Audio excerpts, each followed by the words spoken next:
started today, so thank you for being here for our top 5 December issue. I'm briefly going to explain. We have a camera in the back that is simulcasting out to several of our chambers. So when you ask a question, Jason will repeat that just so our chambers looking in and people watching the simulcast can also hear the question as well. So we want to thank Jason Kiesau with Aureon today to being here. He's donating his time to be here as well, so we always appreciate that. He'll be talking about how to really use your employees' strengths today. So Jason, I've known him personally and professionally a while. He's just been a really dominant person in my life that has counseled on leadership for many people I know. He also travels the country doing this, so having him in Des Moines is just a huge benefit to us here, and he really does take great pride in helping leaders develop and companies excelling as well. So thank you, Jason, for being here today, and I'll let him take it over. All right. Thanks, Christina. So I've been studying personal professional leadership development since I was 24, so obsessive about this stuff.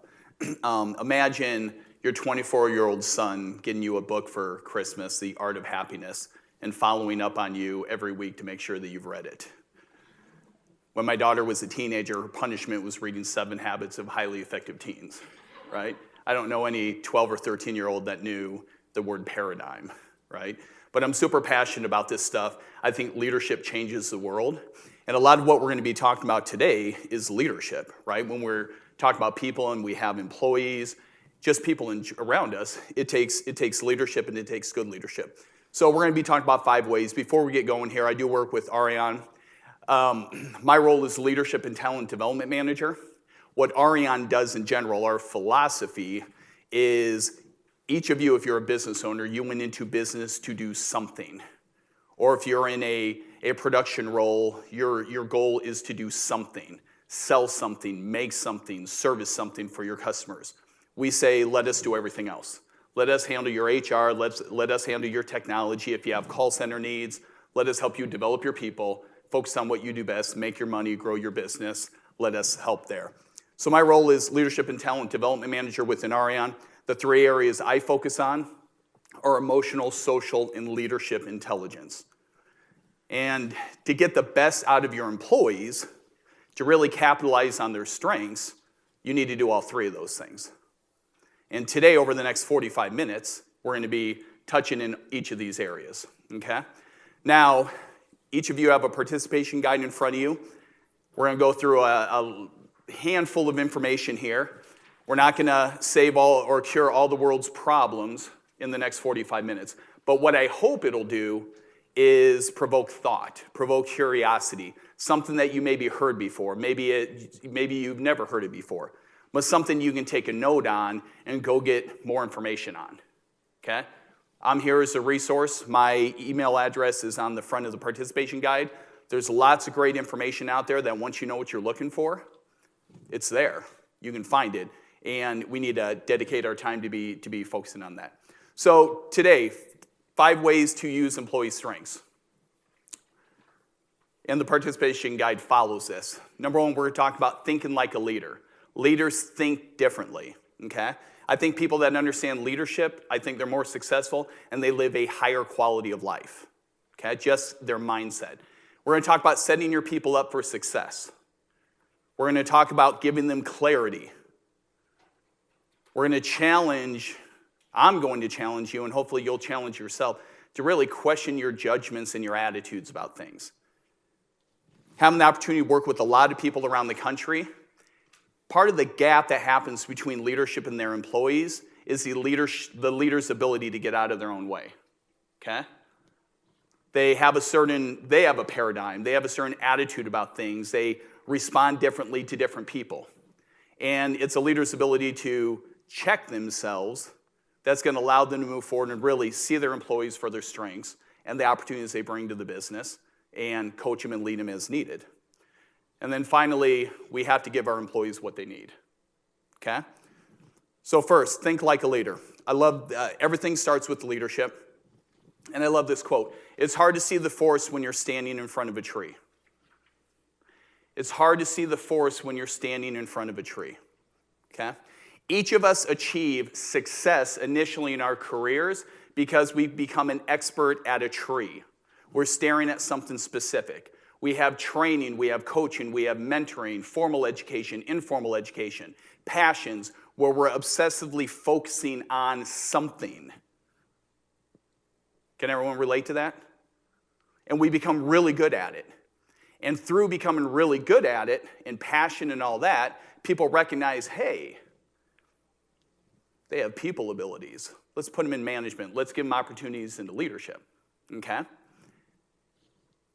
But a lot of leaders, they have not learned how to take a step back from their tree, okay? Leadership is seeing the world bigger. It's seeing bigger than your tree. It's seeing the forest. So part of leadership, when you're looking at your business or your team or your employees or the resources you have, yes, you may be an expert at the tree in a specific area, but you have to be knowledgeable and aware of everything that's going on around you, right? So the leader that stares at the tree, they need to take a step back, and they need to understand why the river goes through the forest. And they need to understand the risks of the river going through it, and what benefits it provides, and what happens if it floods, and what does this pocket of trees over here do? Do we need to cut trees down? Do we need to replant? Okay? Leadership is not staring at a tree and expecting other people to adapt. Leadership is taking a step back and seeing the forest. Seeing things bigger, thinking bigger. It's no longer about you and your tree, it's bigger. You're responsible for outcomes and people. We have to think bigger.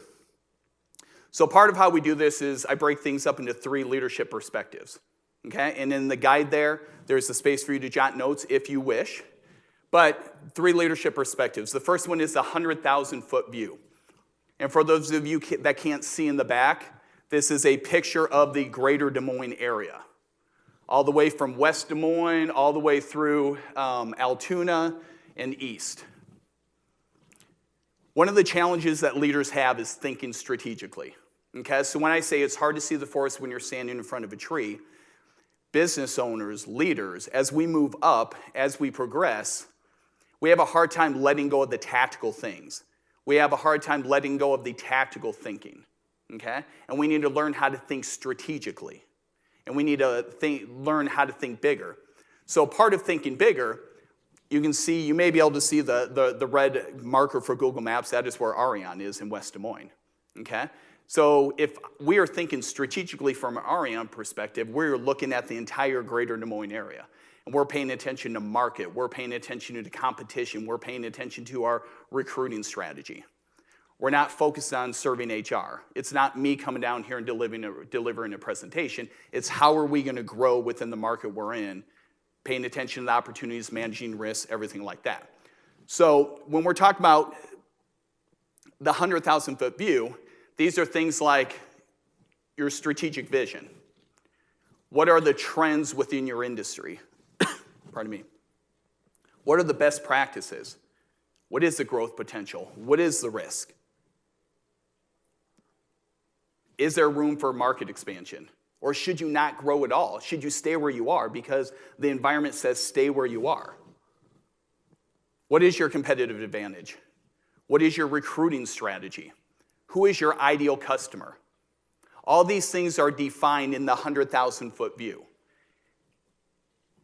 It's not seeing a one-week trend of calls coming in because they want a certain product and you turn your business upside down just pushing that product.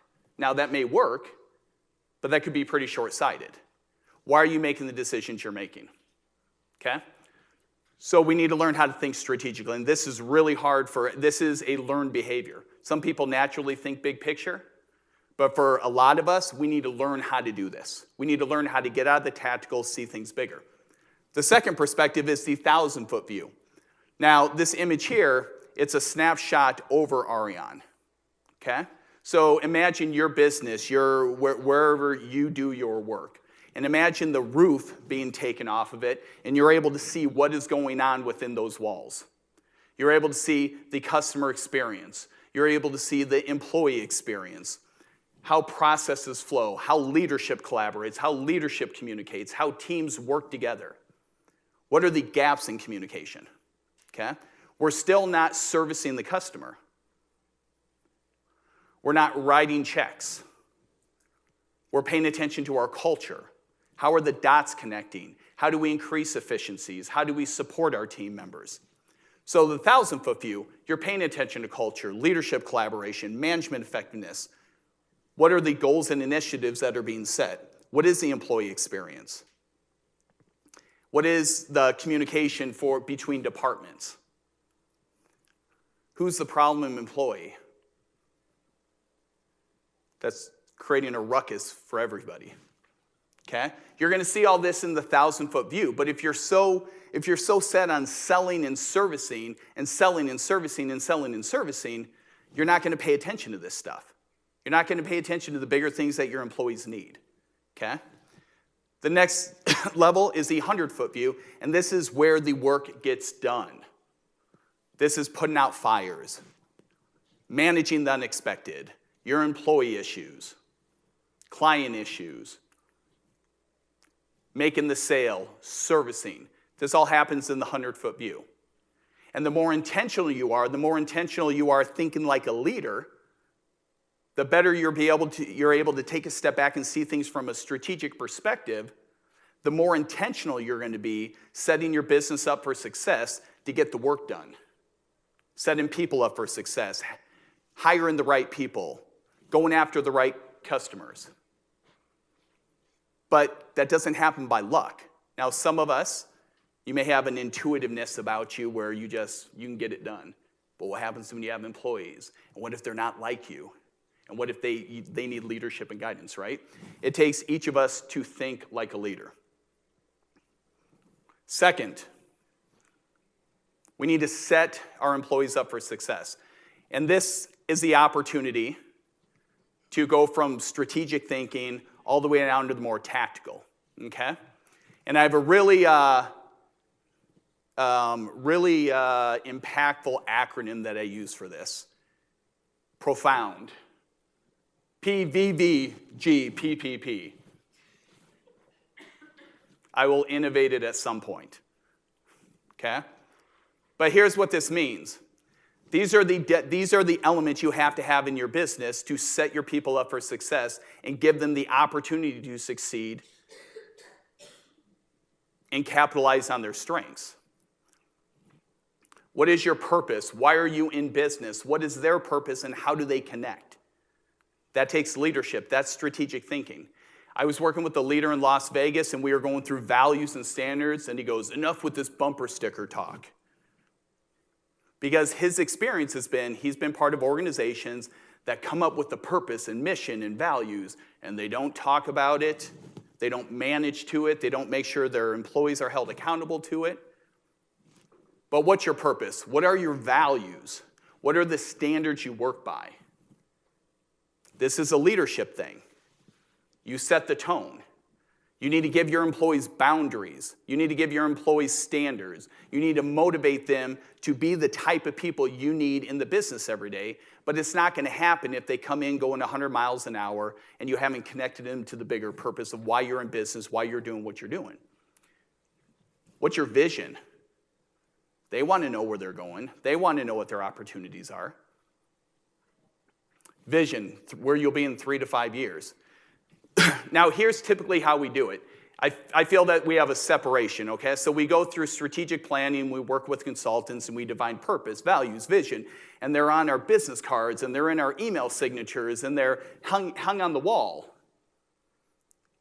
And then the real work gets done when we start to set goals, and we create plans, and we maybe have processes. Your goals are a reflection of your vision. 5 years, where do we want to be in the most significant areas of our business? Your goals are a reflection of your vision, but that takes strategic thinking. That takes thinking bigger.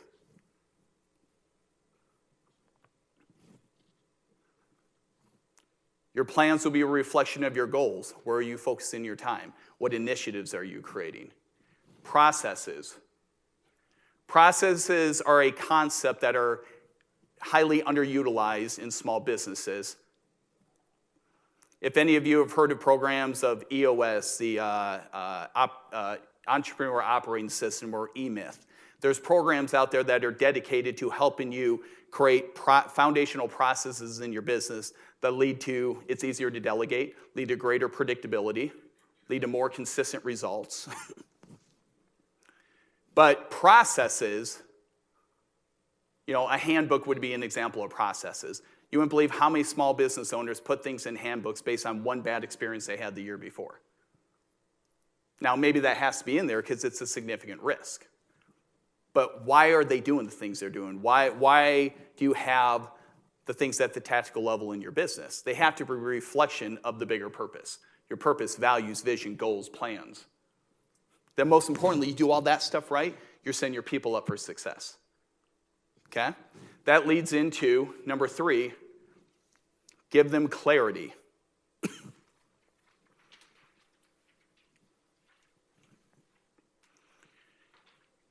If you take a moment to think about the last stressful situation you had in the workplace, the last stressful meeting you had, the outcome that didn't get achieved. Anyone else deal with stress in the workplace? Does it have to do with people? Okay. I'd be willing to bet, I'm not going to put money on it because I don't know your environment, but I'd be willing to bet that your stress was a result of a lack of one of these things.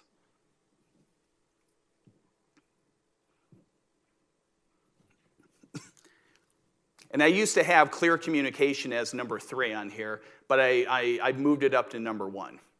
With all the training and strategic planning and coaching I've done with leaders and teams and executives, the great plans we've created to have it live in their business, the reason why it never happens is because they do not create an internal communication strategy.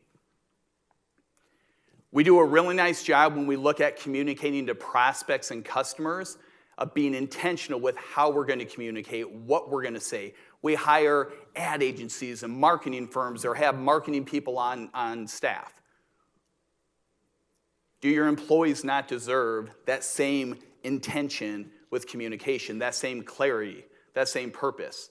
After all, you're trying to motivate prospects and employees to either purchase your product or service, or you want to retain them.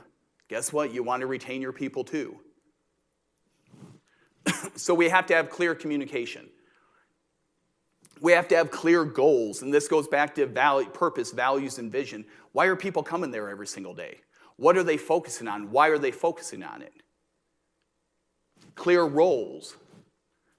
It's great to have goals, but if people don't have clearly defined roles, who's doing what? And is what they're doing most efficient? And are people duplicating efforts? And are 2 people focusing on one thing because they thought missing another because they thought another person was handling that? We take that for granted. We have purpose, we have mission, we have vision. Here's what we're out to achieve. We are going to change the world. We kind of forget the how we're going to do it sometimes and who's going to do what and when. And when you're talking about knowing employees' strengths, capitalizing on their strengths, what better way to make sure the right people are doing the right things than making sure roles are defined? Also, there's certain personalities out there, and we'll get into it, that depend on that clarity for them to have security in the workplace and to be able to move forward confidently. You've got half the population that needs 3 details that'll go 100 miles an hour. Maybe they go in the direction you want. Then you have the other half of the population that needs clear, concise information on what they're supposed to be doing, when they're supposed to be doing it. Okay? Clear roles is the way to do that. Clear processes. Has anybody seen the movie The Founder? The Ray Kroc story? So my first paid opportunity in this space of leadership development, I was a business coach for eMyth. Okay? And my job would be, I would start a relationship with the small business owner, and I would help them define their values. Why are you doing what you're doing? We would define their 3 to 5 year vision. And then we would set goals, and then the rest of our time together was creating processes throughout their entire business that supported their vision, that helped them live, make the contribution they wanted to have. If you look at any franchise out there, whether it's McDonald's or Burger King or Menards, whatever. And there's multiple locations, and when you walk in, whether you go to a Menards in Altoona or Urbandale, it's the same experience. It's because they are a process-dependent organization. The reason why you go into McDonald's, and we can debate all day health and flavor and all that, but the reason why you walk into McDonald's and it's relatively the same experience is because they are absolutely meticulous about the systems. They control the experience through scripting and dress code and 2 pickles and a drop of mustard on the burger, okay? They don't have some renegade employee that says, you know what, I love pickles, I'm gonna put 4 on there. Doesn't work. I was at a McDonald's in Western Iowa, and this was actually a super cool experience. And maybe the manager should have had the conversation with the employee, not at the front, but here's what she said. She said, listen, the handbook specifically states you can have different hair colors as long as they're natural, okay? This gal had purple hair. She was getting sent home, okay? That is a manager that is living the processes that McDonald's has said these are important to the success of our organization, okay? Now, you can look at your business, you can say, yeah, we're not that big. However, having clear expectations, setting people up for success, having a game plan, the recipe to accomplish a goal or a task will make your life easier. Your results will be more consistent, your employees will have clear expectations, how to do it. Processes are really critical. And then we also want to give them clarity around emotional and social intelligence. I think emotional intelligence, social intelligence, it is today's survival of the fittest. The more emotionally intelligent you are, the more socially intelligent you will become, and the more capable you will be of adapting to people and situations as needed. Imagine that. You're able to walk into an environment objectively, communicate with people, hear their concerns, read the situation, and being able to adapt your behaviors, your attitude, your emotions, your behaviors to what is needed in that situation. Now, that doesn't mean compromise your values. That doesn't mean change who you are. You're in better control of yourself. Therefore, you're able to manage how you enter a situation better. And because you've learned that about yourself, you're able to see that in other people. Okay? We'll end talking about emotional and social intelligence. Number 4, own your attitude and judgment. So when I work with leadership teams, we start off the conversation talking about good and challenging relationships. Okay? So for a moment, 1 minute at your table, I want you to talk to the people around you, and I want you to talk about, when you think about good relationships, relationships that leave you feeling comfortable, I want you to talk about what's happening that makes them work for you. Okay? Not who they are and how great they are. What is happening with the interaction that makes it work for you? Okay? On your mark, get set, go. 1 minute.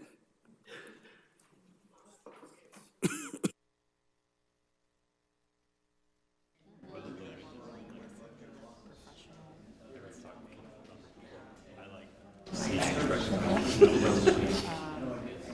think kind of listening and like hearing both sides of it. Same thing. Coming in with a positive attitude and talking about it instead of being closed-minded. Undemanding.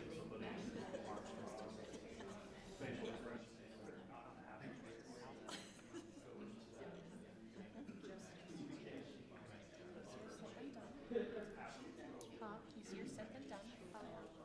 What's like your biggest challenge with your business customers?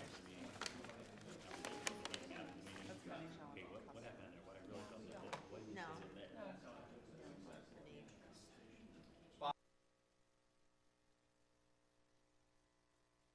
One. No, I promise. It was a minute. What were some of the reasons that you talked about at your table for relationships being good, the dynamics? Trust. Good communication. Feeling valued.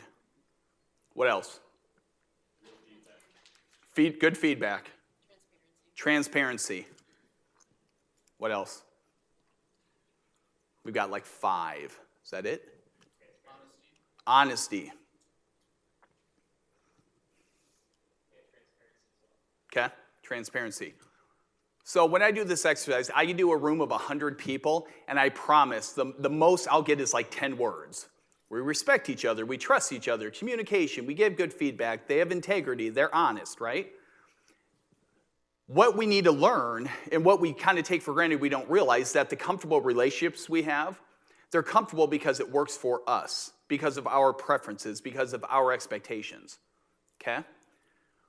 What works for us, what we might define as respectful and trustworthy, another person may not perceive a person's behavior in the same ways. And I'm not talking about lying. I'm not talking about dishonesty. I'm talking about everyday people just showing up, behaving how they behave, doing what they're doing.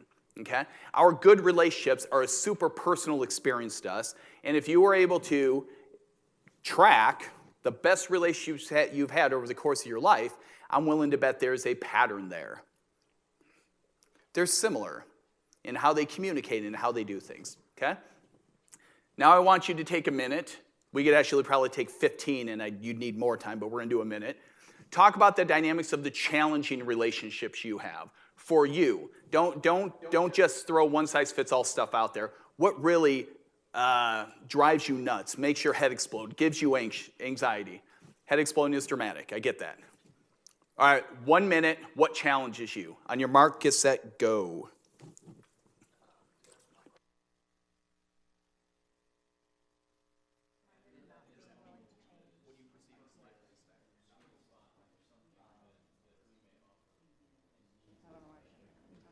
Like not taking direction from a higher authority, having this like way of doing things. Yeah. People that think there's anything wrong. I call it calling the kettle black. A lot. And one that makes me want to make my head explode. Negativity. Yeah. Being like involved, not Yeah. Yeah, lack of.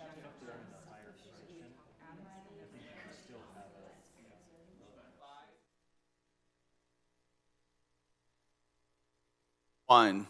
All right, what'd you talk about? Respect. Disrespect? Oh, not giving respect. Okay. Not giving respect. Selfishness. What else? Misunderstandings. Okay. What else? Inaction. Tunnel vision. Okay. Being talked down to. Poor listening. Okay? So when I do this with a group of people, I mean, we could have flip chart paper all around the room, and people just love they keep going. Okay? One of the outcomes of this is they recognize, holy smokes, other people feel the exact way I do. Okay? But like the good relationships, we have to understand our challenging relationships are super personal to us. Okay? What one person he said, if I can pick on you, he said disrespect, and I go, what does that mean, right? What does that mean? Because disrespect to one person may not even phase whatever a person is doing that you find disrespectful. Another person may not even pick up on that, may not even have that thought, right? Selfishness, what does that mean? Are they being manipulative, or are they just assertive and focusing on getting done what they're getting done? You know what? Some people love that in people, and others it makes them feel that big. Okay? So part of the challenges I see with working with leaders and having them open up to their employees to get the best out of them is checking themselves. Okay? Recognizing the patterns of behaviors that you struggle with. I grew up in a very emotional house. lots of passion, lots of energy, loudness. I can acknowledge that when I got around people that were quieter and more controlled, I did not know what to do. And it made me feel this big, right? Because they were controlled and concise and poised. What the heck is going on? And it took me becoming an adult and having mentors of saying, you know what, you got to quit. I mean, it's cool, okay? But we need to recognize the patterns of behavior that drive us nuts. Some people appreciate fast pace. For others, someone that's fast paced, it frustrates them right away. And instantly we start giving labels and we start assigning judgment and we start making assumptions as to who people are and what their intentions are. And if we do that with the people around us, the people we're responsible for leading, we may never have the real desire to meet their needs and get the best out of them because, they just annoy the heck out of us. So we need to check ourselves. Real quick, Traycom, one of our training partners, kind of outlines this as far as judgments, how we enter situations and judge people. And first of all, we all judge, okay? So let's own that. Doesn't mean we have to act negatively because of it, but we all judge. It's a human thing. But they say we judge in 4 levels, okay? The first thing we judge is image. These could be the most well-intended people on the planet, but if a person's image does not align with our expectations or our comfort level, they've lost us right there. We may never even give them the chance, okay? If you have an expectation that a trainer, a speaker, should be wearing a tuxedo, I may have lost you when you walked in. Oh, I cannot believe that guy was wearing a suit with no tie. If that's your expectation, I lost you. Regardless of how much I know, we may never get to that point because I lost you right away. So with your people, the people you're responsible for leading, pay attention to how you're judging them. Because if it's not comfortable for you and you're starting to write a story on who they are, they may never get what they want from you, and you may never really have the commitment to them, okay? If people pass the image test with us, we now go into presentation. And this is where, now this isn't conscious, it's all subconscious, right? This is where we're paying attention to how they're communicating. Rate of speech, tone of voice, animation, using their hands. Are they passive? Are they assertive? Do they lean forward? Do they lean back? And if we are uncomfortable in any way with a person's mannerisms, with how they're presenting themselves, we may say, no desire to get to know them further, no desire to work with them, and it may create stories that every interaction we have from that point forward, we're going in there with a negative attitude because of something about us. Nothing to do with them. We don't know their intentions. Okay? It's about us. If they pass that, then we get into competence. Can we trust them? This is where we should start. Do they know what they're talking about? Can we trust them? Can we rely on them? Okay? And if they pass that, then we get into what they call feedback, and that's where we're sitting down trying to get things done. Are we communicating effectively? Are we listening? Are we respecting each other? Those types of things. But we never get the chance to be able to sit down one-on-one because we're passing judgment based on our comfort level or a lack of comfort level all day long, maybe not giving people the benefit of the doubt or the fair chance to really work together. Does that make sense? Because if we're able to put this in check, the better we will be prepared to give people what they need. To give people what they need, we need to be able to take a very, objective, empathetic, and appreciative look at people in general. Because someone's needs may not line up with our strengths. Someone's needs may come out in behavior that we are uncomfortable with. And I like to use the analogy for cars. People are like cars, okay? These 4 cars up here, they all have the same goal, get us from point A to point B. However, there's differences. There's efficiency differences, gas mileage differences, environmentally friendly differences. But the biggest difference, each of them take a different type of fuel, okay? The 4-door sedan takes unleaded, the truck takes diesel, the Prius takes, it's a combination of unleaded and electric, then the Tesla's 100% electric. I think it'd be fair to assume that if we put diesel in our unleaded car, what can we expect? What? Bad results. Would it be reasonable to expect there's going to be performance issues? And eventually maybe a breakdown. And then what do we do with it then? Okay?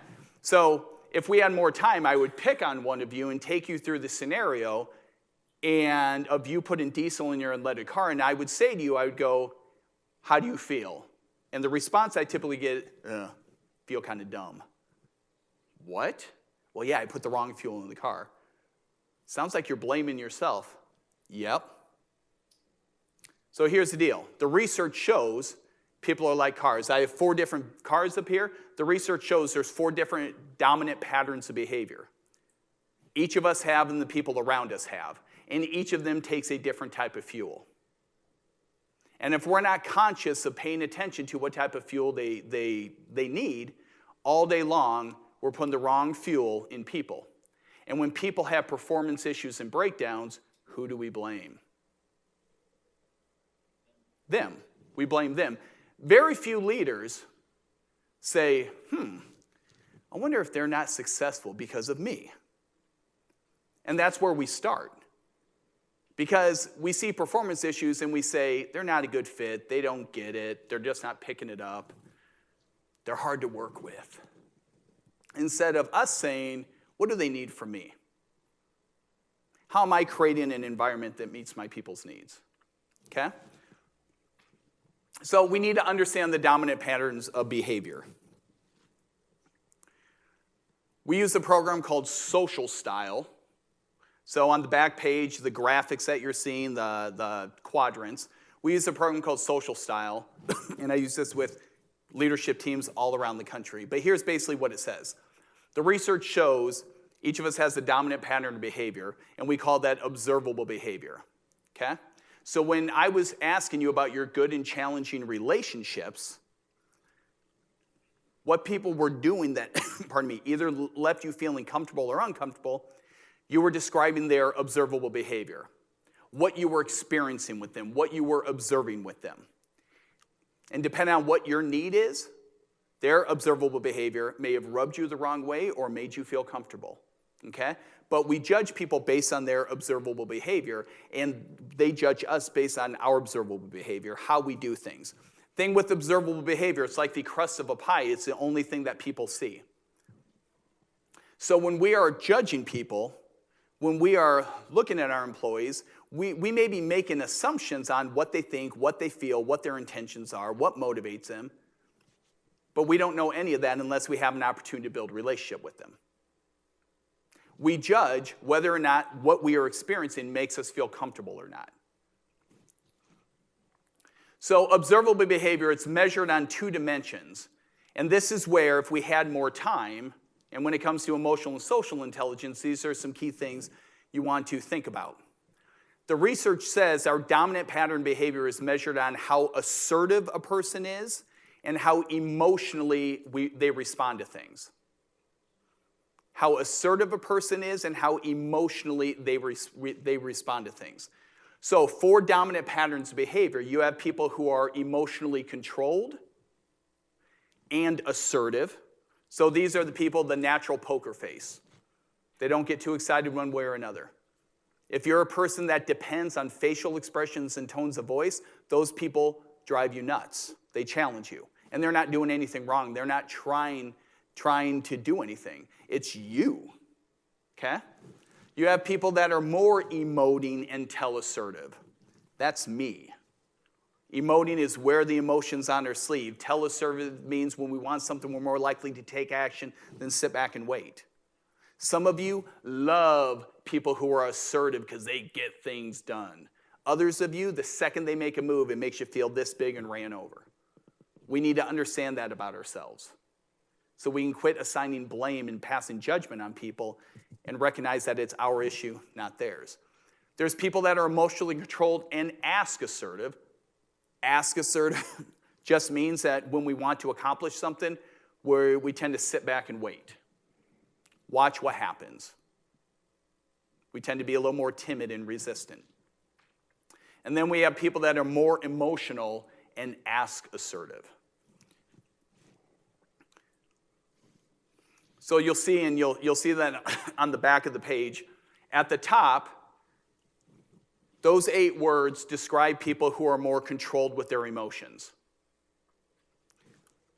The 8 words at the bottom describe people that are more emoting or more emotional with how they respond to things.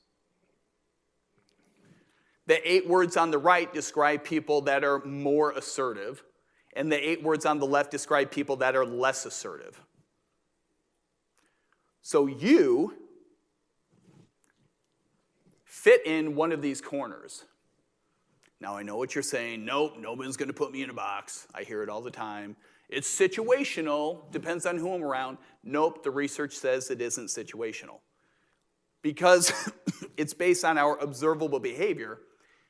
If you were to be observed over a lengthy period of time, you may exhibit behaviors in all 4 quadrants. If you're adaptable, you're going to exhibit behaviors in all 4 quadrants. But when the rubber meets the road, most of the time, you're going to show up in one of the quadrants more than the others. So for some of us, it may be an extreme. For others of us, we may be right in the middle. Me, for example, and I hate these words, I'm like down here in this corner. I'm more emotional and more assertive than 75% of the population. And if you as a leader pays attention to that with me, you're going to know exactly how to work with me to get the best out of me. Does that make sense? But you can't do this unless you understand you. Because me being in that corner paints an entire story for me. What I need, how I prefer to meet my need, what my weaknesses are that I need to manage to be successful, and what stresses me out. Paints an entire story that when you start to pay attention to this stuff, the emotional and social intelligence, it gives you an advantage in making sure that you are showing up the way you want to, but you start to figure this out about other people, and you've got insight into how to work with them, how to build that trusting relationship based on what they need, not your comfort level. But the story or the needs. People that are more, and I understand this is a high level, okay? People that are more controlled and assertive. Social styles would say they have a driving style. Fast paced, get it done, assertive, dominant, impatient. They have a need for results. Their tension level will rise when results aren't being met. And if you're able to identify that about yourself, you know you need to be more patient, slower paced, pay attention more to people. Because these people can be so results focused that they'll dismiss information, they'll dismiss people's feelings, all in the pursuit of getting done whatever they want to get done. Okay? People that are assertive and more emotional, social style says they have an expressive style. Our need is approval. Oh, kind of sucks to admit that. We want recognition. We want to be appreciated and respected. We want to be heard and listened to. Driving style doesn't care about that. They want to go 100 miles an hour. You see the difference in needs already? We're both assertive. They just want to get it done. I want you to hear me and talk to me and tell me we're moving in the right direction. Disrespect, lack of approval is going to stress me out. Driving style, they couldn't care about that. They don't care what you think. They're getting it done. I'm getting it done until you tick me off. Then I'm like, what? Okay? We need to know that about ourselves so that we can manage this stuff. We need to know this about other people so we can give them what they need, keep the stress low, and help them succeed. Amiable style people, they're more emotional and they're passive. They have a need for really solid relationships, personal security. These are the most amazing people on the planet. They go above and beyond for everybody except themselves. And we all know people like that, okay? Their needs are very different. Their needs are very different than the driving and the expressive style. And if you're a one-size-fits-all leader and you manage for one fuel, your people are going to be stressed out left and right. And they're not going to be working productively with each other, and you're never going to capitalize on their strengths. Needs are different. People that are more controlled with their emotions and ask assertive, they're analytical. Their needs are also very different than the other three. It's about information, accuracy. Their attention will rise when they have to make a quick decision without the right information. Their attention will rise when they can't think through the next step. They depend on predictability and security. So in order to meet your people's needs, you need to understand them. But to understand them, you need to understand you. So what is your commitment moving forward? We talked about a lot of stuff. And we hit the emotional and the social and the leadership intelligence with this. See, we start with leadership intelligence. We start with the planning and the goals and things like that. We need to give more attention to the emotional and social, because that's what's going to allow you to lead more effectively. That's going to allow you to connect the dots with your people and build better relationships with your people. So 5 strengths we talked about. You need to think like a leader, set them up for success, give them clarity, check yourself, own your judgments, and give people what they need. But to do that, you need to show up a certain way. Has anybody seen this formula? Be plus do equals have. We're pretty good at understanding what we want to have. Whether it's superficial, whether it's deep, whatever it is. We're pretty good at saying what we want. We're even pretty good, once we know what we want, we're even pretty good at knowing what we have to do to get it. Okay? For example, New Year's resolution's coming around, or New Year's is coming around. I'd like to lose 15 pounds. I know what I want to have. I even know what I need to do. I know if I manage my macronutrients and 40% of my calories is protein, weight falls off. But I'm not doing it because I haven't committed to the B. Okay? How do you need to be to do what you need to do to get what you want? If you want employees that are engaged, that you're capitalizing on their strengths, it starts with who you are as a person. It starts with who you are as a leader. It does start with the emotional intelligence. It starts with the social intelligence. Things aren't one size fits all. And we can't go through the world haphazardly just trying to meet our needs. That's called low versatility, and that doesn't work for very many people. Okay? So whatever value you got out of this today, I'm going to challenge you when you walk out here, how do you need to be? If you want to do more research, you need to be curious. If you want a better relationship with your employees, you need to be more empathetic, more open. Whatever your B is, just make a commitment and be. Thank you very much.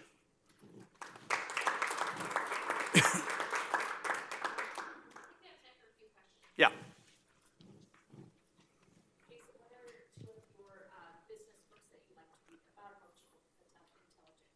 Okay, so the question was 2 business books I like to read about, emotional intelligence. The one that changed my life, and that sounds really dramatic, but it was the right time, right place, was 7 Habits of Highly Effective People, right?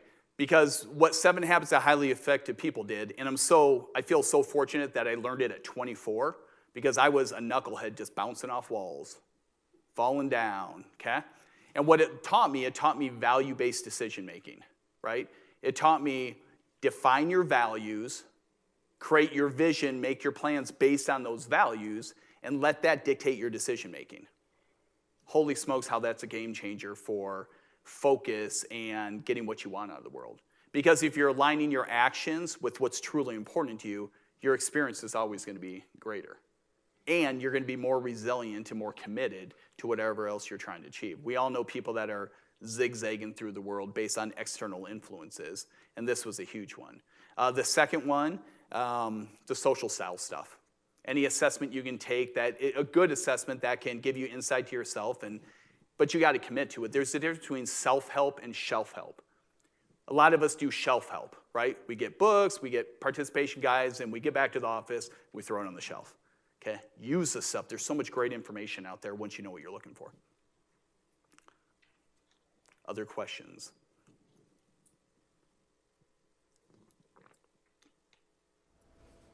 Bueller. Do you find people who have the same, you can call them controls? What do you ask? On this Yep. So their dominant pattern of behavior? Yeah. Do you find if they share that they get along better or that they butt heads more? I think, objectively speaking, just because someone is the same as you does not mean that your experience is going to be any greater. So you could have two driving style people. Sure, they have commonalities. They're both assertive. They don't get caught up with emotions and worrying about what people think. But what happens when the results are different that they want to achieve? That could turn into like rhinos run into each other. We have this experience in the office frequently with expressive style. We're the jokesters. We heck of a happy hour, right? We're a lot of fun, enthusiastic. But we also take things personally pretty darn quick. So you can see it happening, people joking around with each other, and one person takes it to the next level, and you're like, oh boy, this can be interesting, because they're already primed to what way are they going to go? Are they going to react taking it personally, or are they going to take it as fun, right? So just because people are a similar style doesn't mean they're going to, it's going to be more productive. I will say the people that are more controlled with their emotions, there is probably less opportunity for big conflict just because they tend to be focused on their task, right? They don't take things personally. They're not messing with people very much. It's us, the folks at the bottom that are more emoting, that are super relational, probably more opportunities for there to be interpersonal conflict.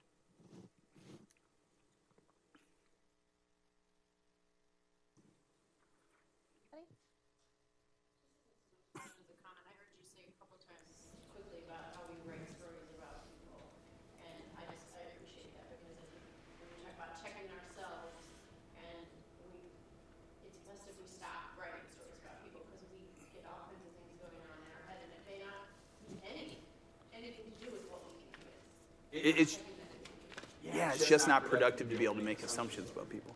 Oh, yes, sorry. The question was, or the comment was, I made a comment earlier about the risk that comes with making assumptions and writing stories about other people and what they mean and what their intentions are and things like that. It's a big risk. And for those of us who are more emoting, we are relationship first, results second. Everything we do is about relationship and other people. Okay, so we tend to be the most likely to write those stories and write those scripts. If regardless of your behavioral pattern, I think it's really critical to have mentors and people around you can trust that can be objective. Okay, I've got Scott that sits across from me. He's more analytical, less emotional. He will tell me how it is. I've got Frank, who's been my mentor for 8 years. I've got certain people that if I have an interaction with somebody and I'm rubbed the wrong way, which owning my style, it could happen. It could happen more frequently than other styles. I'll go to Scott or I'll go to Frank. I'll be like, hear me out. Am I thinking too deep into this? Am I worrying about this too much? And they'll either say, yep, think you're overthinking it. Or they'll say, no, I get why you might be a little rubbed the wrong way. Okay? But you manage that. Don't beat yourself up over it. Don't ignore it. Manage it. Own it. Move forward. Awesome. Let's give Jason a round of applause. Thank you for your time today. Thank you. Jump back on the screen here. A couple quick things. There is a survey on your table. It's like half sheet of paper if you can complete that. And then Aureon at the very back of your packet also has a survey. So two surveys today if you can complete would be awesome for us. January 5th is going to be our first Friday series. It will be with Jen Bramble. It will be at the Women's Business Center. She owns Club Be Fit. It's our Women's Entrepreneur Series. So if you're interested in that, come join us then. January 24th is the next series in the top 5. It will be, we talked about leadership, and sometimes in leadership we have to discipline or terminate employees. So that whole session will be taught by Brown Winnick on the risks and how to manage your risks when you have to terminate or discipline an employee. So that's January 24th. And then I wanted to briefly mention that if we have any veterans or if we have any spouses of veterans, on January 24th up in Ankeny at DMAC, there will be a Boots to Business class offered through the SBA, which is a great resource for veterans or their spouses. So thank you all for being here today. I know Jason will hang out for a little bit, and thanks for everybody that joined us online today. If you want to rewatch this or go back and revisit it, it will be available online, and I will send the link out. So thanks for being here, everybody. Thank you.